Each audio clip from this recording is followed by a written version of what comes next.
judicial. Artículo 66, literal E.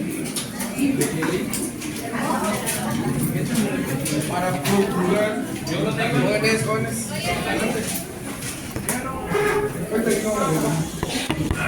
Para procurar de oficio a petición de parte dentro del proceso o antes de que se inicie el mismo, el avenimiento de las partes proponiéndoles fórmulas ecuánimes de conciliación. Lo anterior es sin perjuicio de las funciones que correspondan a los centros de mediación creados o reconocidos por la Corte Suprema de Justicia. En ningún caso lo actuado por los jueces en función conciliadora constituirá impedimento o casual de excusa, causal de excusa. En lo penal se destará a lo que dispongan las leyes de la materia.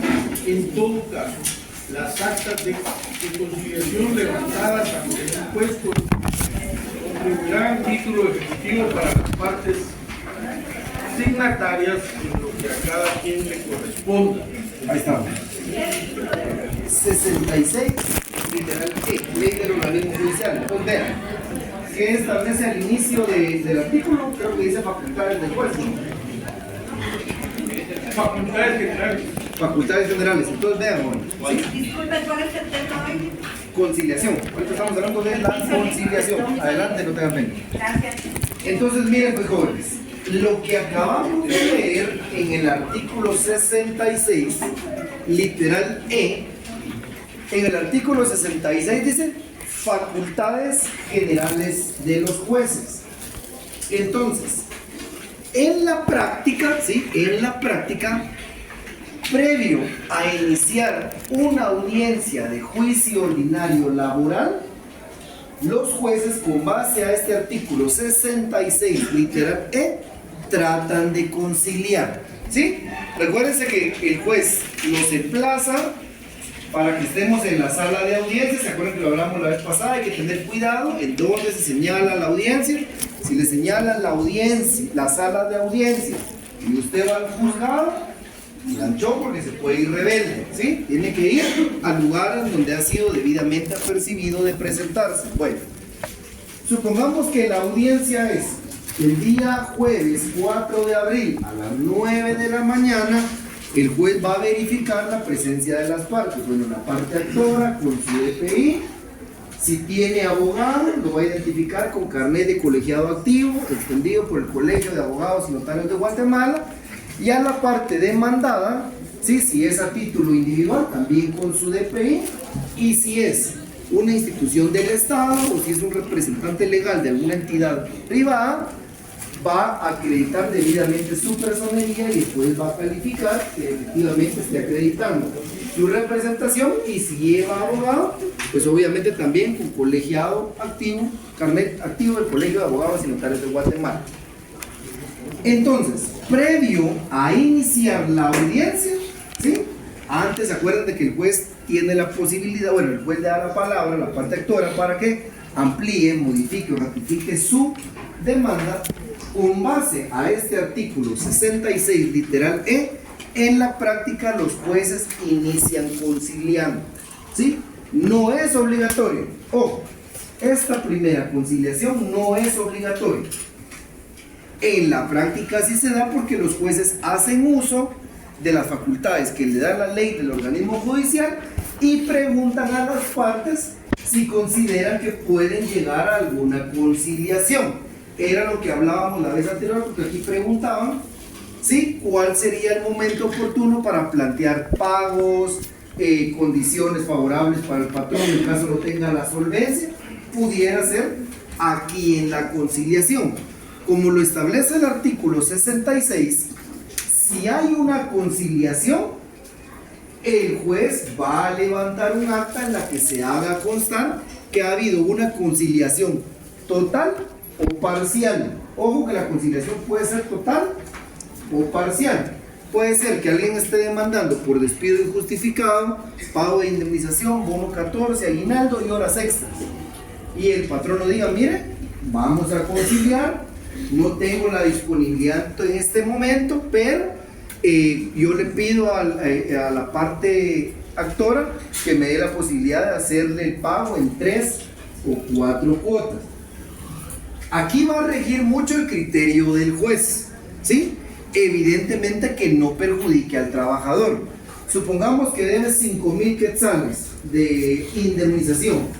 Si el patrono propone pagarlo en 50 cuotas mensuales, el juez no lo va a permitir porque evidentemente es perjudicial al trabajador. El juez siempre va a ser un garante de los derechos del trabajador. Recuérdense también, ¿se recuerdan ustedes hace un año cuando vieron derecho laboral sustantivo que existen prestaciones irrenunciables? ¿Se recuerdan? 1.14, aguinaldo, y como su nombre lo indica, el trabajador no tiene el derecho a renunciar a esas prestaciones. Entonces esa parte tampoco se puede conciliar. Digamos que el trabajador diga, mire, con tal de que me paguen, voy a renunciar a mi derecho al bono 14 o mi derecho al aguinaldo. ¿Qué va a decir el juez? Discúlpeme, pero la ley no le faculta a usted para renunciar a esa prestación. Sí va a poder, evidentemente, tal vez renunciar a prestaciones como, se recuerda que creo que lo mencioné alguna vez, que existe doctrina legal de la Corte de Constitucionalidad donde establece que el trabajador, no obstante el principio de tutelaridad, está obligado a aprobar la relación de trabajo, horas extras y ventajas económicas. Es obligación del trabajador probarlo. Entonces puede ser que el trabajador sí renuncie, por ejemplo, al reclamo de horas extras, que eso no es un derecho que le asiste, sino tiene que irlo a probar en juicio. Eso lo podría renunciar. Las prestaciones irrenunciables no. Y repito, la conciliación entonces puede ser total o parcial. Si es total o si es parcial, sobre esa conciliación, repito, se facciona un acta en el juzgado en donde el juez da fe de la conciliación a la que han arribado, y como lo establece el artículo antes mencionado, cobra fuerza de título ejecutivo. Esa conciliación cobra fuerza de título ejecutivo y ante el eventual incumplimiento de la obligación puede el afectado plantear su juicio ejecutivo en la vía laboral para requerir el pago obligatorio. ¿Sí? ¿Estamos hasta ahí? Entonces, para que tengamos la claridad, repito, jóvenes, esto pasa en la práctica, pero es una facultad del juez, no es obligatorio. Si el juez empieza la audiencia y no vamos a la conciliación, no pasa nada, la ley no lo obliga, la ley lo faculta para que él intente un avenimiento entre las partes. Repito, la conciliación puede ser total o parcial. ¿Estamos ahí? Ahora veamos el artículo 340, segundo párrafo. Artículo 340, segundo párrafo. Establece aquí: contestada la demanda y la reconvención, si la hubiere, el juez procurará avenir a las partes proponiéndoles fórmulas ecuánimes de conciliación y aprobará en el acto cualquier fórmula de arreglo que conviniere, siempre que no contraríe las leyes, reglamentos y disposiciones aplicables. Bueno, entonces vamos a ver que el código sí nos establece una etapa de conciliación obligatoria. ¿Sí? Establece el código: contestada la demanda o planteada la reconvención y su respectiva contestación, inmediatamente vamos a un periodo de conciliación. Esto sí es obligatorio, para que lo tengan ahí en su esquema. Contestada la demanda o planteada la reconvención y debidamente contestada la reconvención, el juez tiene que aperturar una etapa de conciliación. Puede ser, sucede en la práctica, como les digo, que cuando inicia la audiencia, el juez, con base a la ley del organismo judicial, procura que las partes lleguen a un arreglo. Y el juez se puede dar cuenta que no existe la más mínima posibilidad de que haya una conciliación, y no obstante, cuando se ha contestado la demanda o se ha contestado la reconvención, el juez forzosamente tiene que aperturar esta etapa de conciliación, aun cuando sepa que en el audio los dos de primera mano, ambas partes van a decir: señor juez, ninguna posibilidad de conciliar. pero sí tiene forzosamente que agotar esta etapa de conciliación porque la ley se lo manda, la ley sí lo establece, ¿sí? Entonces, para que tengamos la claridad, y aquí operan las mismas reglas. Puede ser que la conciliación sea total o que la conciliación sea parcial, ¿sí?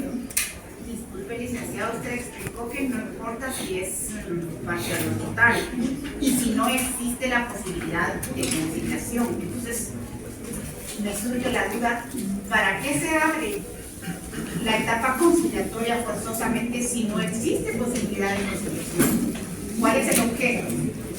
Digamos, como la primera conciliación, como le comenté, es la facultad del juez. Puede que se dé o no se dé. El legislador, me imagino yo, al momento de emitir la norma, sí quiso dejar la posibilidad de que existiera una conciliación y por ende dejó esta etapa, porque el juez la cumple única y exclusivamente porque está normada en ley. Está normada en ley, ajá. Entonces, aunque el juez ya sepa que en el primer intento de conciliación no hubo el más mínimo acercamiento, el 340, segundo párrafo, lo obliga a ir a la conciliación. Pues, aunque él sepa que no va a haber la conciliación, sí establece la audiencia de conformidad con el artículo 340, segundo párrafo. En este momento le pregunto a las partes si existe alguna posibilidad de avenimiento. La parte actora dice, señor juez, ninguna posibilidad. La parte demandada, señor juez, ninguna posibilidad de conciliar. Perfecto, agotada la etapa procesal, continuamos. Pero él cumple con lo que le establece la ley. Esa segunda etapa, por digo. Está regulado, ¿no? Exacto. Porque está obligado por ley. Entonces, por eso les digo, la primera que se da antes de la audiencia es facultad del juez. Esa no es obligatoria.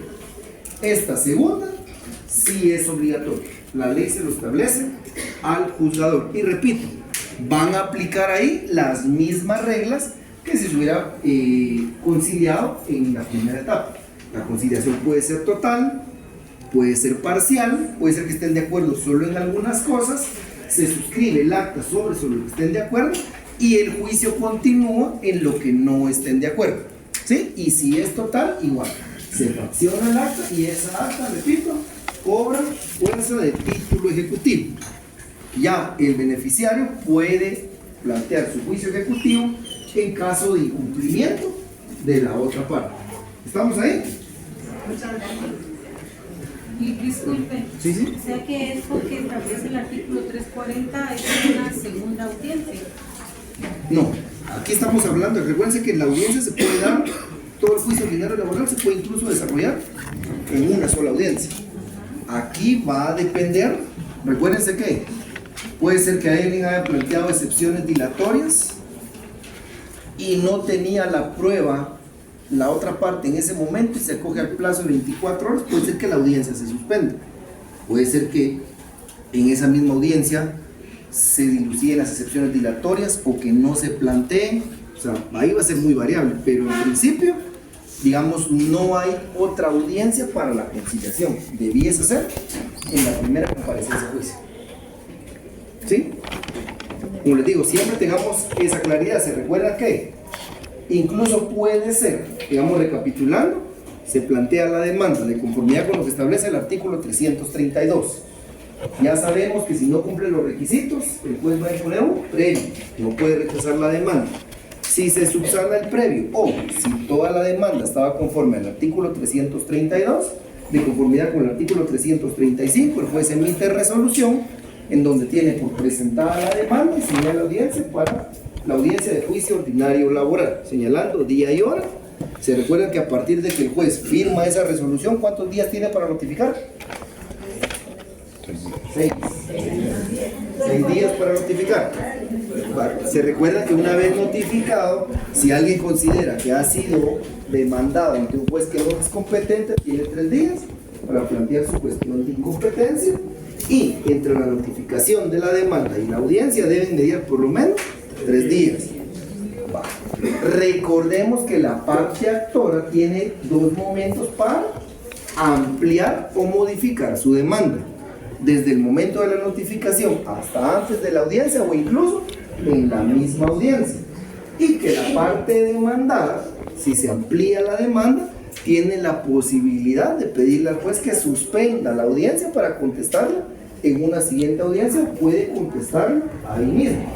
Si se plantean excepciones dilatorias, recordemos que se deben dilucidar en ese mismo momento, salvo lo que 344 nos establece que puede incluso, 344 segundo párrafo, tiene 24 horas para proponer prueba en contrario, si así lo considera. Si se contesta la demanda y se plantea reconvención, recordemos que el actor ahora demandado puede contestar la demanda ahí mismo o también pedirle al juez que suspenda la audiencia para contestarlo en una próxima. Entonces, son muchos juegos que se pueden dar acorde a cada situación que se presenta, ¿sí? Y una vez contestada la demanda o la reconvención en su caso, entonces ya vamos al periodo de conciliación, ¿sí? Ahí vamos ahora. Ahora veamos el 344. Siguiente etapa, le pueden poner un epígrafe aquí, recepción de prueba o prueba en el 344, artículo 344. Establece acá: si no hubiere avenimiento entre las partes, el juez recibirá inmediatamente las pruebas ofrecidas. Toda prueba que no hubiere sido propuesta concretamente en la demanda o que no se aduzca igualmente en la contestación, en la reconvención, así como la impertinente o contraderecho, será rechazada de plano. Entonces, vean, jóvenes, el juez pasa obligatoriamente por la etapa de conciliación. Si no hay una conciliación o si solo hay una conciliación parcial, acto seguido vamos a la recepción de pruebas. ¿Qué nos establece el artículo 344? El momento para ofrecer y proponer prueba, ¿cuál es? La interposición de la demanda para el actor, en la contestación de la demanda para el demandado. Si el demandado plantea reconvención, ahí va a plantear su prueba.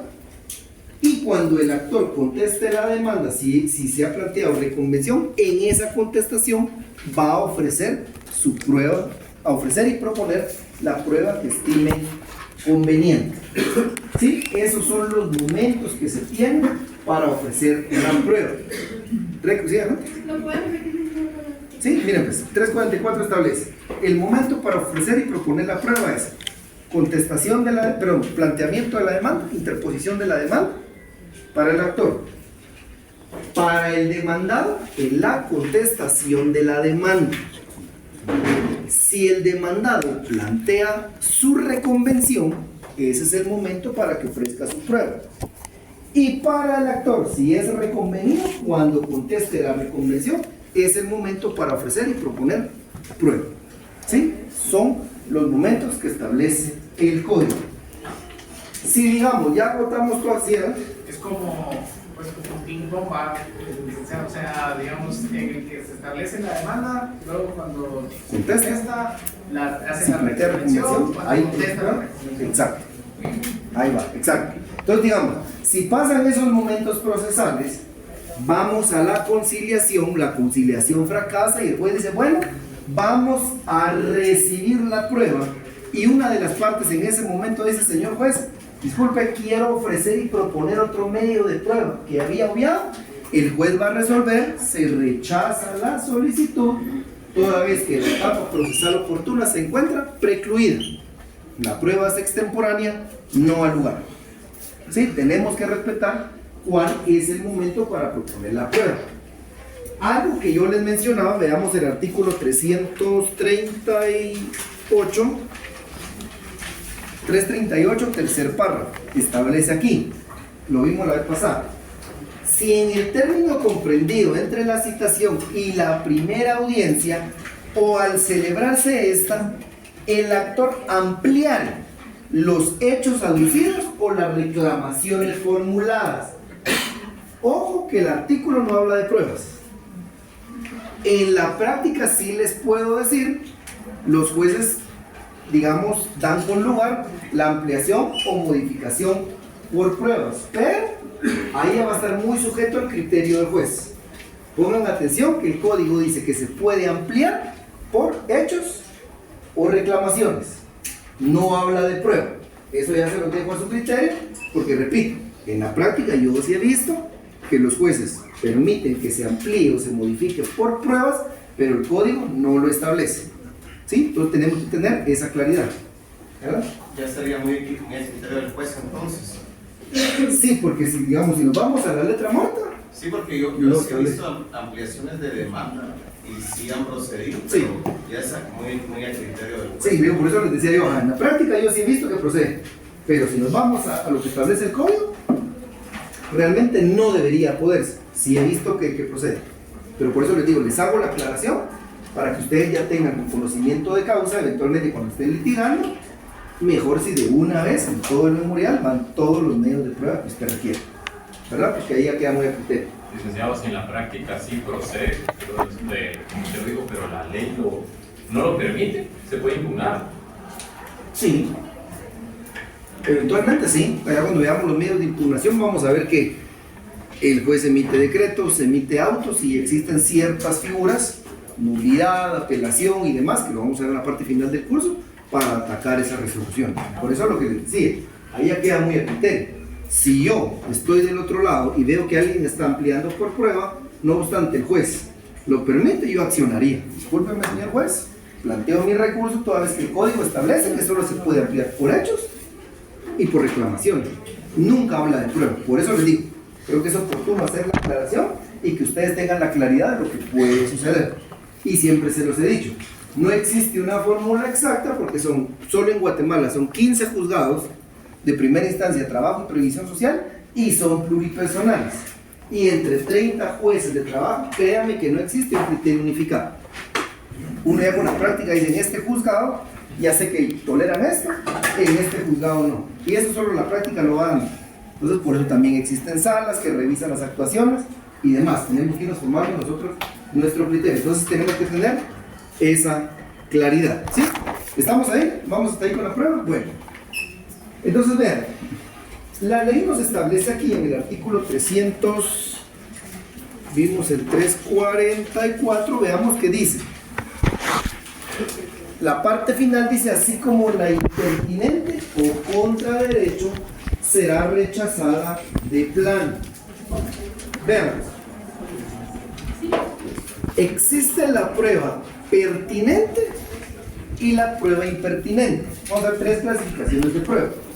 Prueba pertinente y la prueba impertinente. La prueba pertinente es la que versa sobre proposiciones y hechos que son objeto dentro del proceso. Prueba pertinente versa sobre proposiciones y hechos que son objeto dentro del proceso. Y la impertinente, ¿sí? La impertinente es aquella que no versa, la impertinente es aquella que no versa sobre proposiciones que deben demostrarse dentro del proceso. Sobre proposiciones que deben demostrarse dentro del proceso. Pertinente, prueba pertinente, versa sobre proposiciones y hechos que son objeto de prueba dentro del proceso. Impertinente es aquella que no versa sobre proposiciones que deben demostrarse dentro del proceso. Lo contrario, sobre. Exacto, lo contrario. Proposiciones que no deben demostrarse dentro del proceso. Por ejemplo, prueba pertinente. Hay un despido, una demanda por despido injustificado. La prueba pertinente, ¿cuál va a ser? Para el patrono, que es el obligado a demostrar el despido con justa causa, el llamado de atención, digamos, si requirió un notario para hacer el primer llamado de atención verbal, si muestra la notificación que al segundo llamado de atención fue por escrito. Esa es la prueba pertinente, que sirve para demostrar algo controvertido dentro del proceso. Aquí estamos hablando de un despido injustificado. ¿Fue despido con justa causa o despido injustificado? Prueba pertinente. Prueba impertinente. Digamos que el patrono le diga al juez, fíjese que quiero traer como testigo a un vecino del trabajador que va a dar fe que él maltrata a la esposa. ¿Es pertinente? No, no es sobre un hecho que esté controvertido dentro del proceso. A eso se refiere la prueba pertinente y la impertinente. La pertinente va realmente para demostrar, repito, hechos que son objeto de la controversia dentro del proceso. La impertinente es aquella que nada tiene que ver, ¿sí?, con lo que se está dilucidando dentro del proceso. ¿Estamos ahí? La siguiente prueba, como ya lo vimos, es la oportuna y la extemporánea. Prueba oportuna y prueba extemporánea. Prueba oportuna y prueba extemporánea. La prueba oportuna es la que es propuesta en el momento procesal oportuno. La prueba oportuna es la que es ofrecida y propuesta en el momento procesal oportuno. Y, consecuentemente, la extemporánea es la que es propuesta fuera del momento procesal oportuno. La extemporánea es la que es propuesta fuera del momento procesal oportuno, que es lo que hablamos hace unos minutos. Entonces, la prueba oportuna, ¿cuál va a ser? Aquella que se propone puntualmente en la interposición de la demanda, para el demandado en la contestación de la demanda, para el que plantea reconvención al momento de la reconvención y para el que contesta la reconvención al momento de contestar esa contrademanda. Esa es la prueba oportuna. La que sea propuesta, como se los mencionaba, supongamos que a alguien se le olvida hacer el requerimiento y propuesta de algún medio de prueba y lo hace cuando ya se va a recepcionar la prueba, el juez le va a resolver que su petición es rechazada por extemporánea, toda vez que la etapa procesal oportuna para ofrecer y proponer prueba se encuentra precluida. ¿Sí? Pues prueba oportuna y la prueba extemporánea. Licenciado, ¿Sí, sí? toda prueba extemporánea se tiene que rechazar. Sí, si no es planteada en los momentos que vimos y que establece el artículo 344, es extemporánea. Sí. Si ya usted la plantea en la conciliación o cuando ya están recibiendo prueba, o incluso si ya se agotó la vía y ya solo se espera sentencia, es rechazada por extemporánea. Vamos a ver más adelante, pero eso es muy aparte, que las partes pueden solicitarle al juez un auto para mejor proveer, pero eso ya es criterio del juez, como lo vamos a ver más adelante. Fuera de eso, las partes ya no tienen el derecho de hacer el ofrecimiento y propuesta de prueba. ¿Sí? Y por último, vamos a ver la prueba admisible y la prueba inadmisible. Prueba admisible y la prueba inadmisible. Prueba admisible y prueba inadmisible. La prueba admisible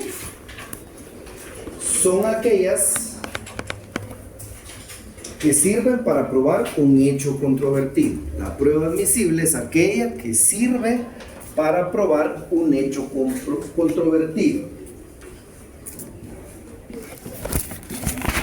Un hecho controvertido. La prueba admisible es la que sirve para probar un hecho controvertido y de igual manera, consecuentemente, la prueba inadmisible es la que no es funcional para probar un hecho controvertido, ¿sí? La que no es funcional para probar un hecho controvertido. Entonces, vean, vamos a ver en la siguiente clase el sistema de valoración de la prueba en el juicio ordinario laboral. En el juicio ordinario laboral, lo vamos a ver despacito en la siguiente clase, rige el sistema de valoración de la prueba en conciencia. ¿Sí? Es un sistema de valoración bastante flexible que le permite al juez, ¿sí?, valorar la prueba con relativa libertad. Vamos a ver que algunos medios de prueba, como la documental, la confesión ficta y demás, se rigen por el Código Procesal Civil y Mercantil. Eso lo vamos a ver en la siguiente clase. Pero digamos, de manera general, el sistema de evaluación de la prueba, repito, es en conciencia, que quiere decir, le da cierta libertad al juez para poder valorar la prueba acorde a su juicio, a como él percibe la realidad. Y entonces, cuando hablamos de la prueba, dame unos minutitos, vamos unos minutitos. Va a pasar. Entonces, miren, pues, entonces, la prueba admisible y la inadmisible es cuando el juez estima que un medio de prueba realmente puede desvanecer un hecho controvertido. Por ejemplo, alguien demanda al patrono porque dice, mire, no me pagó mi indemnización o no me pagó mi salario a final de mes. ¿Cuál va a ser la prueba admisible? El cheque voucher, el depósito o el débito de la cuenta del patrón y el crédito en la cuenta del trabajador, etc. Hay medios que demuestran que efectivamente se realizó un pago. Ahora, ¿qué pasaría si el patrono propone como prueba de que realizó el pago el testimonio de un trabajador que dice, mire, fíjese que sí, yo vi cuando el patrono llegó y en efectivo le pagó su salario? ¿Será prueba admisible? No. Una prueba admisible, repito, va a ser aquella que realmente le permita al juez resolver el hecho controvertido. Repitamos el ejemplo, lo que les digo. Si es de un pago, ¿cuál va a ser el método? El voucher, el débito del banco, un cheque, un depósito, etc. Esa es la prueba admisible. La prueba inadmisible va a ser aquella que al juez no le permite realmente valorar o resolver un hecho controvertido. No obstante, la va a recibir, la va a diligenciar, al momento de emitir sentencia, ¿sí? Va a declarar que la prueba ha sido inadmisible, que no es idónea para desvanecer un hecho controvertido. ¿Dudas o consultas? Adelante. Una pregunta, ¿y quién es el que dice si es admitida o no es admitida la prueba? O sea, ¿es el juez? El juez. ¿O es el abogado? O sea, que el juez es el que decide. El juez. Es que digamos, por ejemplo, usted ofrece, digamos, veamos el ejemplo más sencillo. Usted plantea una demanda, plantea sus medios de prueba y se contesta la demanda, plantea los medios de prueba. Llegado el momento, el juez va a recibir durante la prueba todos los documentos, la prueba de testimonio, si hay dictamen judicial, dictamen de peritos, el juez va a recibir todo. Se diligencia, pero cuando el juez haga la valoración en la sentencia, ahí va a determinar. No se entra a valorar el testimonio del testigo, toda vez que lo que dijo no era un hecho controvertido. El ejemplo que les daba, él vino, estábamos hablando de un despido justificado y el testigo que trajeron dijeron que él maltrataba a la esposa. No es un hecho controvertido, no se valora ese testimonio. Se ofreció como medio de prueba el testimonio de una persona, un trabajador que dijo que se pagó en efectivo el salario. No obstante, esta judicatura estima que la prueba no es la idónea para desvanecer o para acreditar el pago que recientemente es el juez cuando hace la valoración. Vamos a ver que también se pueden plantear cuando en la siguiente clase veamos los medios de prueba en particular, que por ejemplo cuando son testigos se les puede tachar si no son idóneos y demás, pero a grosso modo es el juez el que determina si una prueba es o no pertinente, si es extemporánea u oportuna. Lo que les digo, si se plantea fuera de tiempo, el juez va a resolver, no al lugar por plantearse extemporáneamente y la etapa se encuentra precluida. Y al momento de emitir la sentencia va a determinar si era la prueba pertinente o no. Es el juez quien tiene el control de la prueba. ¿Sí? ¿Dudas, consultas? ¿Vamos bien hasta ahí? Bueno. Entonces vean,